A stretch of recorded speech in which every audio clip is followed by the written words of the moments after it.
Hi, welcome to Vihari news.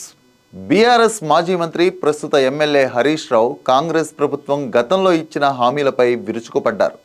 కాంగ్రెస్కి అధికారం కావాలి తప్ప తెలంగాణ ప్రజల ప్రయోజనాలు పట్టవని, ఎన్నికల ముందు కాంగ్రెస్ పార్టీ ఇచ్చిన హామీలను ఇంకా ఎందుకు అమలు చేయలేదని మండిపడ్డారు. దుబ్బాకలో బీఆర్ఎస్ ఎమ్మెల్యే కొత్త ప్రభాకర్ రెడ్డి కృతజ్ఞత సభ నిర్వహించారు.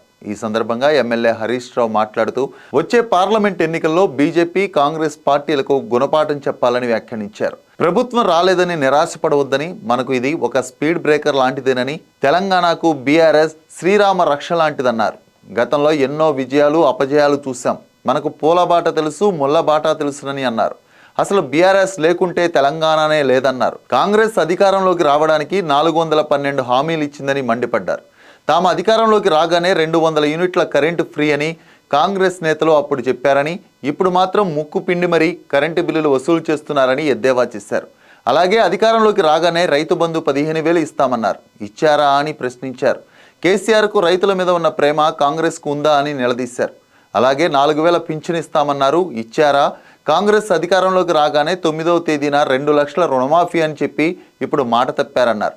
తెలుసో తెలియకో ఏమైనా పొరపాట్లు జరిగి ఉంటే సరిదిద్దుకుందామన్నారు. భవిష్యత్తు మనదే, కార్యకర్తలు అధైర్యపడవద్దని భరోసా కల్పించారు.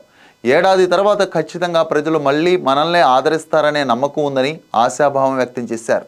తెలంగాణ రాగానే లోయర్ సీలేరు పవర్ ప్రాజెక్టు ఉన్న 7 మండలాలను బీజేపీ ఆంధ్రాలో కలిపిందని, దానికి కాంగ్రెస్ మద్దతును ఇచ్చిందని ధ్వజమెత్తారు. ఆ రోజు రాజ్యసభలో కాంగ్రెస్ మద్దతు లేకపోతే ఆ 7 మండలాలు ఆంధ్రాలో కలిసేవి కాదని చెప్పారు. రాష్ట్ర హక్కుల కోసం పోరాడాలంటే అది బీఆర్ఎస్కి సాధ్యమన్నారు.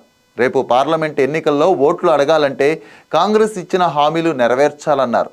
మాట తప్పిన కాంగ్రెస్ వైఖరిని ప్రజాక్షేత్రంలో చర్చకు పెట్టాలని ఎమ్మెల్యే హరీష్ రావు సవాలు విసిరారు.